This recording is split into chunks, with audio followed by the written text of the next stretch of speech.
En Campo Lameiro, un fenómeno atmosférico levantou parte do tellado de dúas casas e cren que puido tratarse dunha especie de tornado, Ángela. Pois si, compañeros, aquí en Campo Lameiro houbo un pequeniño tornado que afectou o tellado de dúas casas, esta que temos ás nosas costas e aquela que temos á esquerda da pantalla. Como foi isto exactamente, César? Ti eres o propietario dunha das casas, cando se dou? Onte á tarde. Non sei se ti o viches en directo, se o viu teu pai. Que non veu en directo foi o meu pai, que é o que está aí arreglando, amañando para que non entre agua.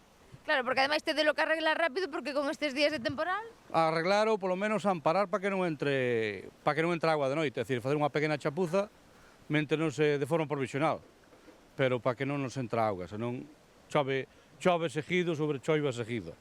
Claro, e estes días que chove non ter tellado, pois pode significar ter humidades ou incluso agua dentro da casa. Pode significar ter augas, humidades xa temos todo o inverno, pero as augas, sí, chove dentro, e chove bastante. Os buracos foron importantes, xa vedes aquí, e ali na miña casa había 7 ou 8 buracos polo tellado adiante, as tellas remexidas, foi unha cousa anómala, totalmente anómala. Claro, vos non virades antes un tornado aquí en Campo Lameiro. Eu non vi nin aquí nin en outro lugar, non mirei nunca.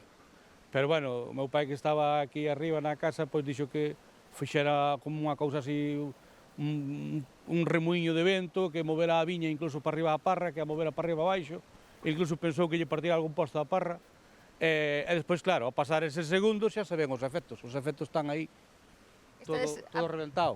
Estades aproveitando estes momentos, estes poucos momentos nos que non chove para reparar. Efectivamente. Bueno, eu onte, cando cheguei á noite á casa, que el xa me avisara do que pasara, pero non pensei que sería tan grave. Cando fun polo fallado adiante, vin que había moitos ocos no que se vía o ceo o pouco estrelado que debía estar naquele momento, e se vían as estrelas en varios ocos, e amparei como puden, para que non me chovera máis, hoxe pola mañá, e ora a ver se ven un albanel tamén e pode facer unha mellor reparación provisional, porque hai tellas que faltan e habrá que mirar como se vai arreglar, pero bueno. Pois así está en Campo Lameiro, arreglando o tellado como poden, pois para que non lles chova dentro da casa.